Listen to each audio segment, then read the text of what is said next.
Hello there. Hello, Felix. How are you? Hey, how you doing? Thanks, I'm good. How are you? Everything is good. It's been a long day. Yeah, you too. Same here. How is everything? All good? Busy? Yeah, super busy. I've been like today the whole day in the studio, recording some vocals with an artist. Not this studio though, so I've been like driving around the city and now some interviews, but that's all good. It's good life. I'm Yeah. happy. I mean, you cannot complain, I'm sure. And, let's talk about Dominum. And first of all, how did this idea started to form the band? So basically, it was in during a production, and I fiddled around with the band in the studio. It was quite fun, and then it came to my mind that there are all kinds of bands, because we live in a world where there is a werewolf band, there are several Viking bands, there is the Musketeer band. There's all kinds of stuff. And I love it. I'm guilty. I love it. But there is no zombie band yet. Oh, no, no, like a super big zombie band. So I thought, why is there no zombie band? Because all people I know, maybe it's just my friends around here, but basically all people I know kind of like zombies. And even those who don't like zombies know zombies, you Yeah. know?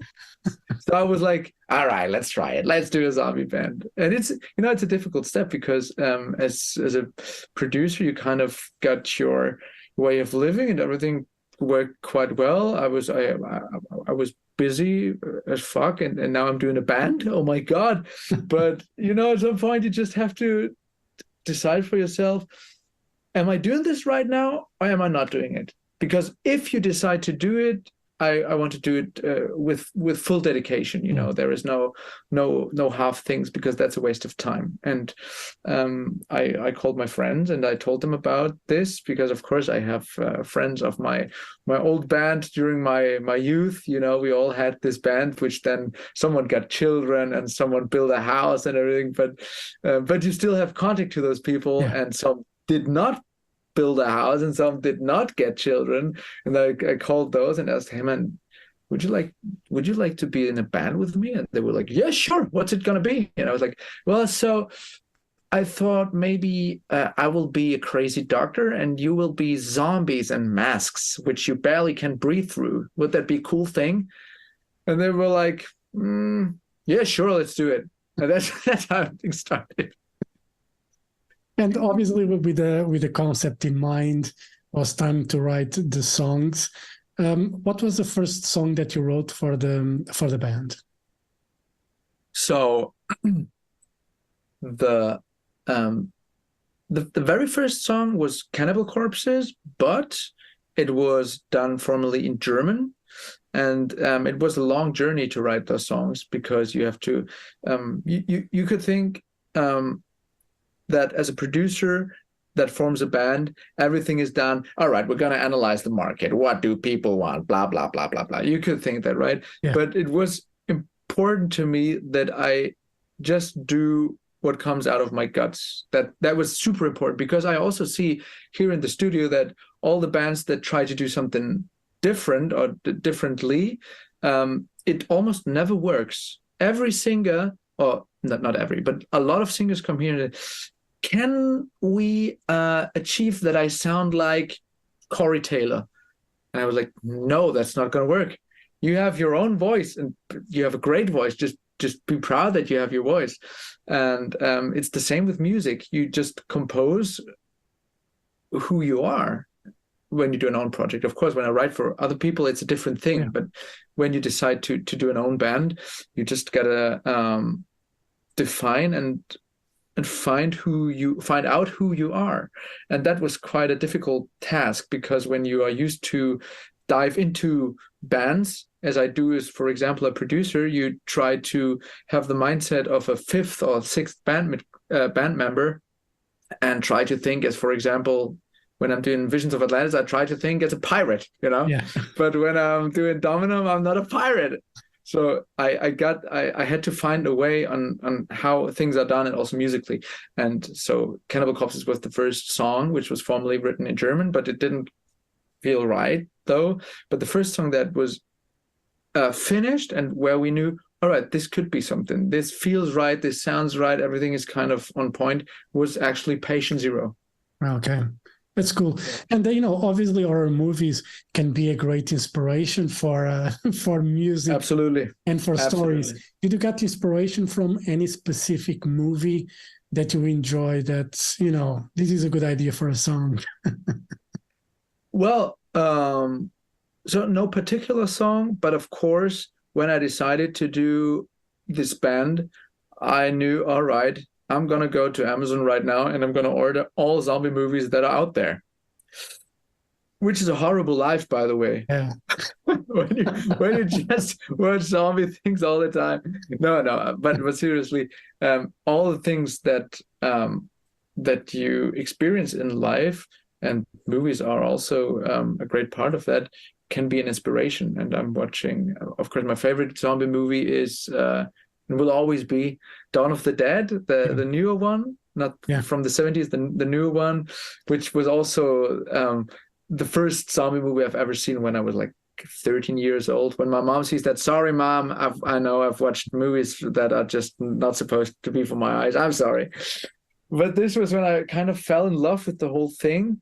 And I always thought that zombies are also a kind of a magical thing, because they are spooky, of course, because of the blood and all the stuff and flesh, whatever. But it's different than I don't know if you know what I mean. It's different than when you have like a psychopath in a movie that murders people. But the what fascinates me about zombies is they're not dead and they're not living at the same. Yeah, in between. Yeah, they are like in the middle. Like, what the fuck is going on? Like, are you like? And there's normally a way to kill a zombie is to cut his head or to like a bullet through the brain, but that's not always the case. And sometimes you see zombies that move really slow, Yes. And you have other movies where the zombies go really fast. And then you have Michael Jackson's Thriller. We all So it's like zombies can do everything. Absolutely. And the thing is, when I watch movies, not only zombie movies, it's also when I'm super into Rick and Morty these days. Yeah. And they're also, I'm sitting on my couch and my girlfriend, she hates me probably for that, because I'm like, when you sit on the couch in the evening, you want to calm down, you've had a busy day, but I'm taking the smartphone all the time and just writing some stuff in there because it pops in all the time, and if you have the mindset of, I need to find good ideas for the next record and the record after, you need to collect, because 99% of the stuff you have on your phone is real shit. You can't use it. So try to write down everything. And it's not only zombie movies, but yeah, as you said, I'm right now also watching The Last of Us. I don't know if you're familiar with that. I did, yeah. I watched the first season. Yeah. Oh man, and those zombies, they are so fast. There is this. Yeah, yesterday I've seen that episode where there are a lot of those fungi zombies. I don't know the English term for that. Those fungi zombies running out of this hole, and they were so fucking quick. And I was like, oh my god, that was somehow really engaging. It was also a different thing, because you are used to the zombies like being slow or the ones being a little bit faster, but those were super quick. I've never seen that before. That was very cool. I played that video game, and there was a time that I had to stop. Because, really? Yeah, because I couldn't sleep at night. It was horrible. Really? Yeah, it was really it was freaking scary. And the thing about the video game, it's they really create the environment. It's the series are tense. You can feel when there's something bad's going to happen, you can feel it. But in the game, with all those little nuances in the music, really gets you into the stuff. And especially when the creakers or crickets, whatever they called, the clickers, the clickers I just fucking hate those guys. Yeah, I don't know how you are into playing video games. Are you good at playing video games? No, I suck at it. I suck so much. I suck so much, so bad. My girlfriend gave me this as a present to last Christmas because like my whole life is just more about zombies. So that was actually a nice start. She gave me this video game for Christmas, but I suck so much, and it fucking sucks playing PlayStation if you're so bad at it. You know, the only thing I do is playing Red Dead Redemption and riding with a horse through the desert. I'm good at this. I'm very good at this. Riding horse, perfect. Yeah. But shooting zombies, I quit it as well as you do. Yeah, building, those traps and, those weapons, where you have to collect stuff. It's just, there's a time where it's just like, I cannot do this. And especially when they start coming from all ends and you cannot react fast enough and you die, and it's just like, and then you try and you die again and you die again and keep dying. Yeah. It's pointless. It's absolutely pointless. It's like, I'll leave this to the experts to, exactly play the game. And, for your character, Dr. Dead, obviously Dr. Jekyll and Mr. Hyde come to mind in a way, but what was the idea? It's easier for, to be a front man, not to be such a zombie guy, like complete zombie. Yeah, well, Dr. Dead is not dead. He is like, he is the kind of the mastermind that made the serum, because actually he has a quite novel thing in mind, because there's nowadays a lot of horrible things happening on this planet. And he, the overall idea for this project is, if you go to a metal festival, if it is Wacken or Summer Breeze or Leyendas del Rock, wherever you are on the world, everyone's quite happy and quite calm, and there is almost no trouble. Of course, when people get drunk, we all know that. Yeah. But actually, everyone's kind of calm and is just having a good time. And I thought, what if all people were metalheads? Then actually the world would be a better place. But problem is, most people, or many people, don't like metal music, so we kind of have to help them to get in that direction. Here comes Dr. Dead and his game. If everyone were zombies and metal zombies, the world would be a better place. So that was the idea. But of course, you're totally right. If you want to act that kind of a character, it's good to know the character very well. But to be honest, how it was created was, we went to the first video shoot. The songs were made before, and I did the musical thing, and then the makeup artist at the video shoot, she did the scar, and I put on the hat, and I had all the costume and everything, and then we just basically let it happen. It was like, all right, we're gonna do this now. We're gonna wake him up, and it was quite an intense video shoot. It was for Patient Zero. It was a great location. We had this laboratory. Everything was a proper film set. It was crazy. And when you're in that situation, you have to deliver somehow. And when you feel that kind of pressure, you just let it happen. This is what came out. And of course, when you then play the first shows, and you get to know better Dr. Dead, if that makes sense, even though it's me, but you get to know better the guy. And the funny thing is that even after shows, because Dr. Dead has in his eye, he has this little thingy here. I don't know if you recognize that, because of the scar he has like this. And this lasts pretty long. Also after festivals, when I'm in the hotel or wherever, I'm putting away the makeup and brushing teeth, and still sometimes the eye is a little shaky. So the borders between both characters, Felix and Dr. Dead, kind of are a bit shaky, I would say. Yeah, you have to be careful for the character not to take over yourself. Otherwise, yeah, that would be not good. You'll end up without a girlfriend, without a house, probably, and without. Yeah, probably complete mental guy living on the street. That one guy you ever wonder, how is he even surviving? That's me. Maybe he can become a real Dr. Dead, and create a serum that will just fuck up the planet. Who knows? But he doesn't want to fuck up the planet. He wants to save the planet, because this would we all have great ideas to save the planet and to make it better, but somehow we fuck it up, you know? But Dominum just started. It's the Yeah. first record. Give me some time. Okay. I just, I love the idea because everyone like we see that with politics, they all have great ideas. They are the best. They want to make the country better, and then when they're there, they just fuck up everything. It's weird. It's just part of human. We as humans, we just great intentions, but then at the end, there's always someone that will not be happy, and then everything unravels, and there we go. But to play live, obviously, you guys have the masks, you have all everything, but you need to, like, how is like to present the band live? I mean, in daylight must be kind of weird to see zombies on stage. Probably at night, a darker stage seems to be a better fit for this kind of music, or it's irrelevant to you if you play during the day or at night? Well, I don't think it's irrelevant, but at this point, it's our first record, so we won't headline back next year. I can tell you that we won't have a headliner slot.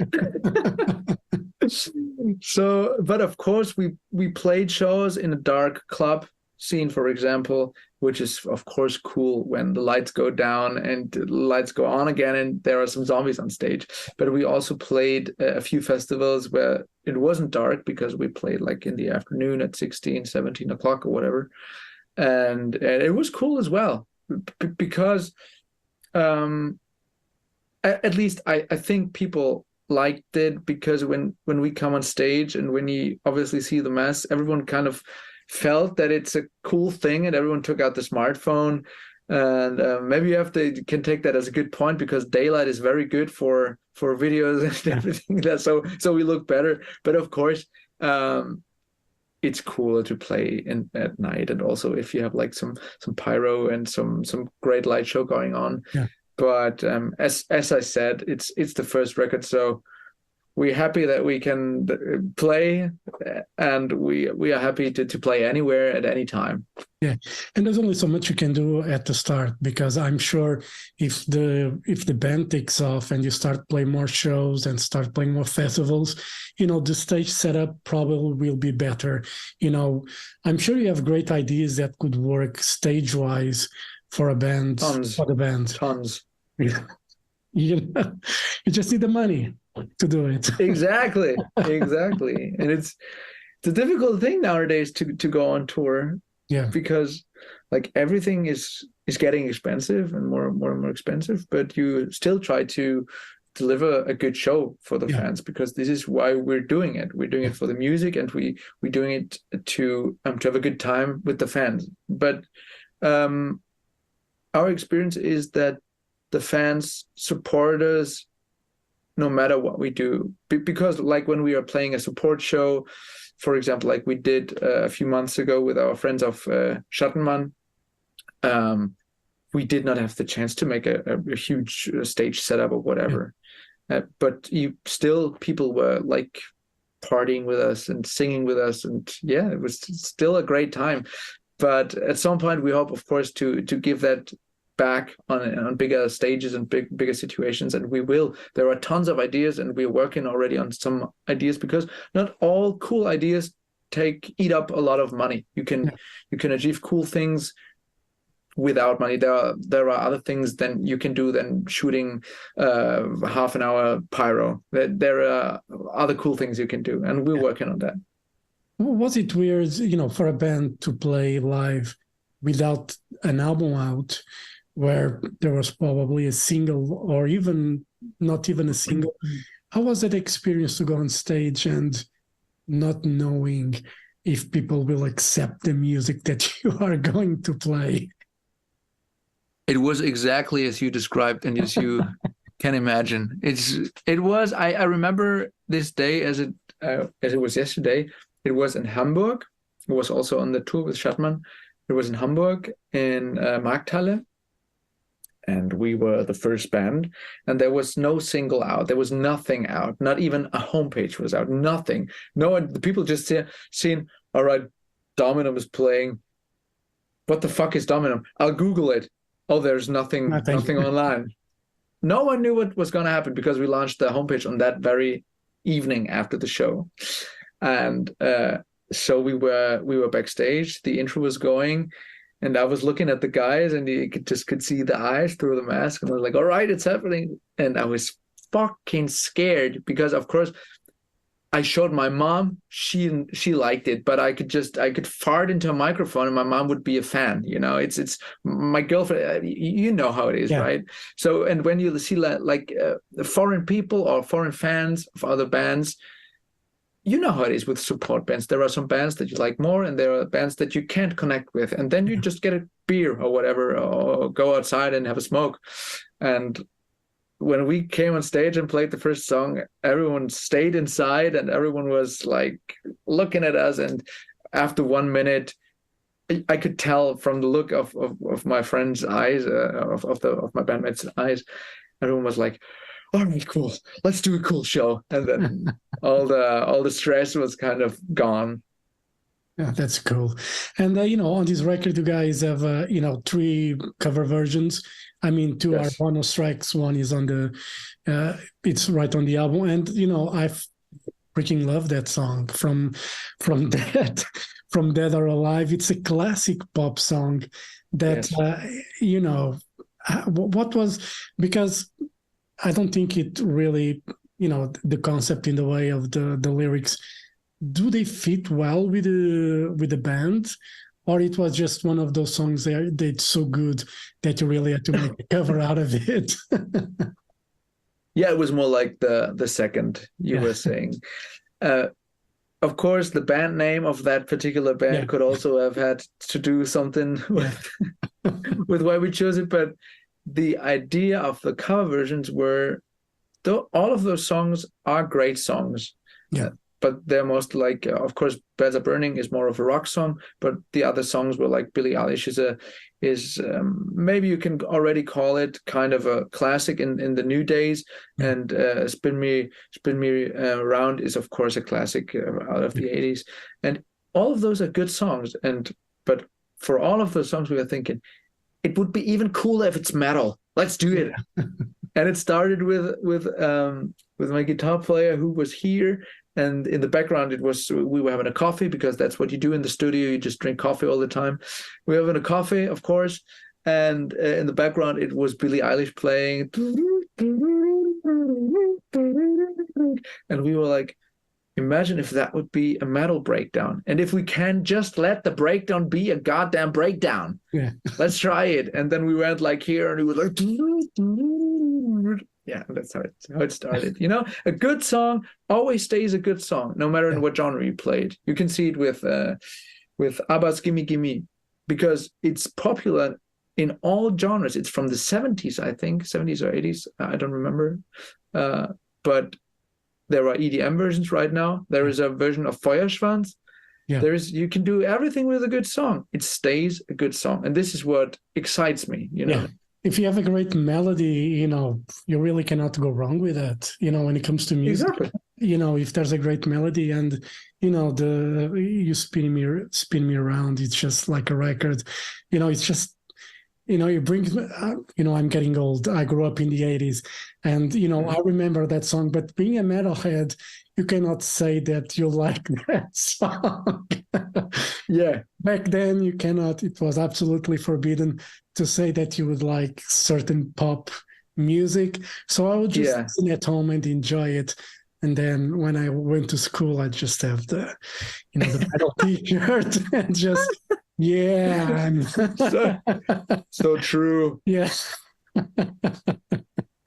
Yeah, but I mean, it's nowadays is more open. Sorry. I think nowadays is more open. I think, or I don't give a fuck anymore. To be honest, if I listen to, let's say, Belphegor or to Billie Eilish, I really don't care if people have anything to say, because it doesn't matter to me anymore. Absolutely, whatever makes you happy, right? Yeah. This is what music is about, and I think the same way actually. If a good song is a good song, of course there are genres which you don't connect that much. I for example, I don't connect that much with classical music. I'm just too dumb for that. I think I just don't connect. But if it's a good pop song, I can give some credit to that. It's then I listened to it and I was like, of course I think yeah we could have done some electric guitars into that, but I know it's not possible. But yeah, I'm totally with you. I'm the same. And the album comes out at the end of the year, December 29th. It's actually a nice day because it's my birthday. It is. Oh, yeah. Nice. And finally turning 20. Yeah, like 20, it's been a long time for me. I'm getting close to 50 now anyway, but Really? Yeah, but my skin is still awesome, so I don't care. It's the opposite with me. Everyone thinks I'm super old, but you look very young and I look super old, so we meet in the middle. It's perfect. Yeah. And, I stopped caring about that. I'm stopped counting the years anyway. It's like, it doesn't matter. And, you guys already have some shows for the end of this year, but then next year you guys are going to tour with Fire Schwanz because Angus McSix is going to be a dad. A superhero is going to be a dad, and you guys going to jump on that tour. After that, what are the plans? As much summer festivals as possible, more tours, or are you going to go back to the producing chair and, work on more music with other bands, or both? So basically both, yeah.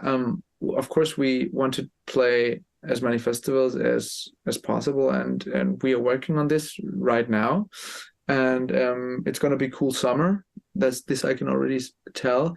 But of course, when an album is out, you immediately I'm currently already writing the second album, because you know how it is. You write, maybe as a songwriter, I write 100 songs a year, but 90 of them are bullshit. So I need to be in the flow and just hope to write good enough songs. And so actually the production kind of already started for the second record. But of course I keep on working as a producer at this point, and there are also a project for 24 already. Actually, I'm kind of fully booked already because the years, yeah, that's also a thing. When you get older, the time gets somehow tighter. I don't know how it is. I don't know why is that, but all the slots are kind of taken, and yeah, so working on everything at the same time.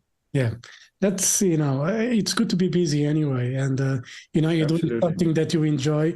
And I don't think you call that really much work when you do something that you like. It's very enjoyable, and it doesn't feel like work, instead of a office job for 8 hours and then you do what you like for 5 or 6, but you're just too fucking tired to do it.